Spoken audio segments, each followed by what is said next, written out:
అందరికీ నమస్కారం. నేను Sunita. Welcome to my kitchen food book. ఈరోజు మనం లంచ్ బాక్స్‌లోకి క్వినోవాతో సింపుల్ అండ్ టేస్టీ రెసిపీ అయితే ప్రిపేర్ చేసుకుందాం. హ్యాపీగా ఇది మనం పులావ్ లాగా ప్రిపేర్ చేసుకోవచ్చు. చక్కగా హెల్తీగా, టేస్టీగా, ప్రోటీను, ఫైబర్ ఎక్కువ ఉండేటట్లుగా మంచి లంచ్ బాక్స్ రెసిపీ. పెద్దవాళ్ళైనా, పిల్లలైనా ఎవరైనా తింటారు. టేస్ట్ అయితే చాలా బావుంటుంది. సరే, ముందుగా స్టవ్ ఆన్ చేసుకొని, కుక్కర్ పెట్టుకొని, ఆయిల్ వేసుకొని, సోంపు వేసుకొని, హోల్ గరం మసాలాలు వేసుకొని వేయించుకోవాలి.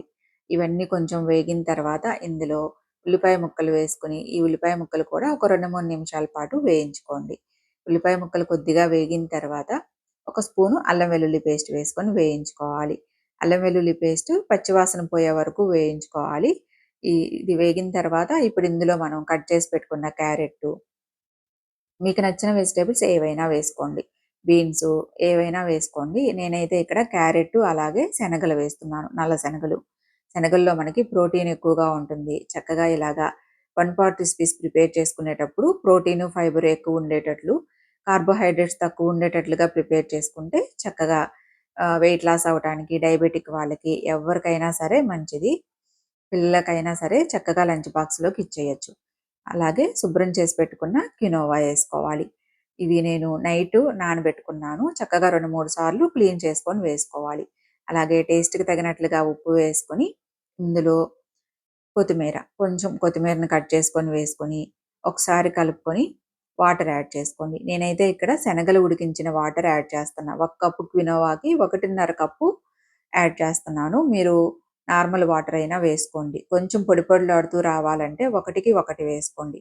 నైట్ నానబెట్టినవైతే 1కి 1 వేసుకోండి. మార్నింగే నానబెట్టుకుంటే మాత్రం కొంచెం వాటర్ ఎక్కువ వేసుకోండి.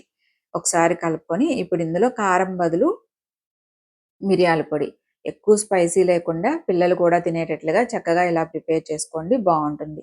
కొంచెం మిరియాల పొడి వేసుకొని కుక్కర్ మూత పెట్టేసి మీడియం ఫ్లేమ్‌లో ఒక 3 విజిల్స్ వచ్చిన తర్వాత స్టవ్ ఆఫ్ చేసుకోవడమే. చూడండి, ఇప్పుడైతే మనం మూత తీసేసి చూద్దాం.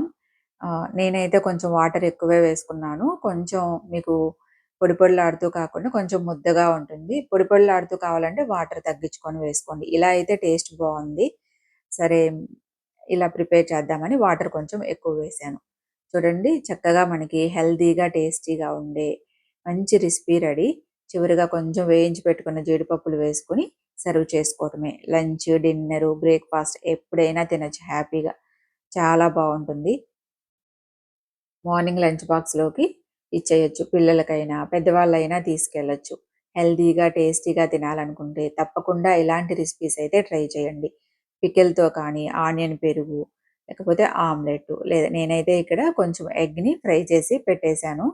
ఈ కాంబినేషన్ కూడా చాలా బావుంటుంది. చాలా టేస్టీగా ఉంది. హెల్తీగా, టేస్టీగా తినాలంటే తప్పకుండా ఇలాంటి రెసిపీస్ అయితే ట్రై చేయండి. చాలా బావుంటాయి. చక్కగా మనం డయాబెటిక్ వాళ్ళైనా, వెయిట్ లాస్ అవ్వాలి అనుకున్న వాళ్ళైనా సరే చక్కగా ఇలాంటి రెసిపీస్ ట్రై చేయొచ్చు. నచ్చితే షేర్ చేయండి.